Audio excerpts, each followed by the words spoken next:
All right. So, a few important things here.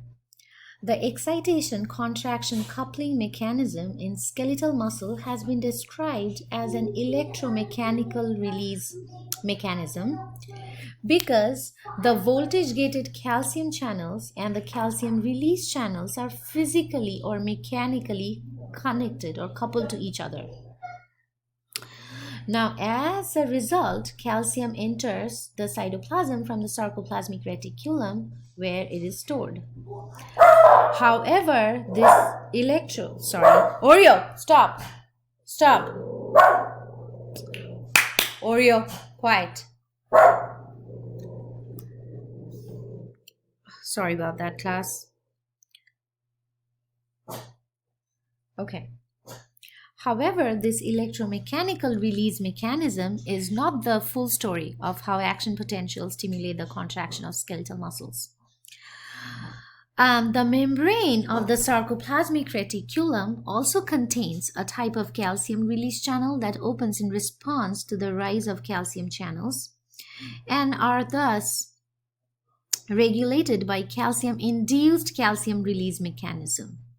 This mechanism contributes significantly to excitation contraction coupling in skeletal muscles and in cardiac muscles as well. Okay, so it is called,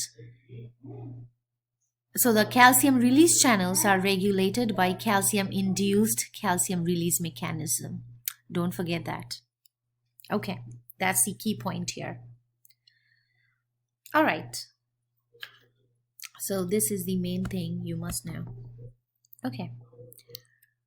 So this is a summary slide. It is just showing, as we have an action potential coming from the somatic motor neuron, we have acetylcholine released, what happens in the sarcolemma, what happens in the T-tubules, what happens in the sarcoplasmic reticulum, and myofibrils. It's just a summary slide for you to look at.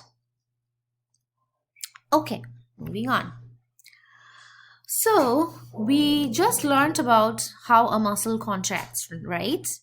But then what causes the muscle to relax? What are the steps for a muscle to relax back to its original state?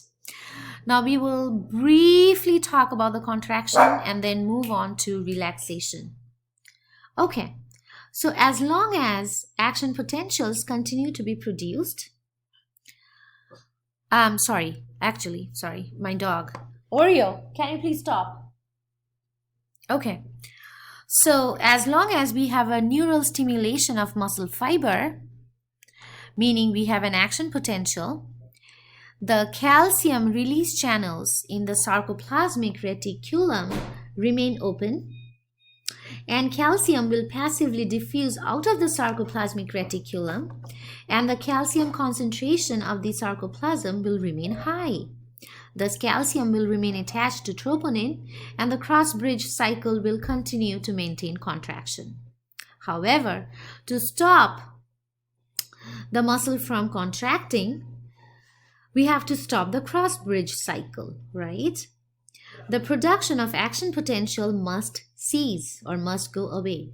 The calcium release channels will thereby close, so calcium can no longer passively diffuse out of the terminal cisternae. Calcium in the cytoplasm must then be moved against a concentration gradient back into the lumen of the sarcoplasmic reticulum. The active transport pumps for calcium will then accumulate calcium or resequester calcium back into the sarcoplasmic reticulum. And this will prevent the calcium from binding to troponin.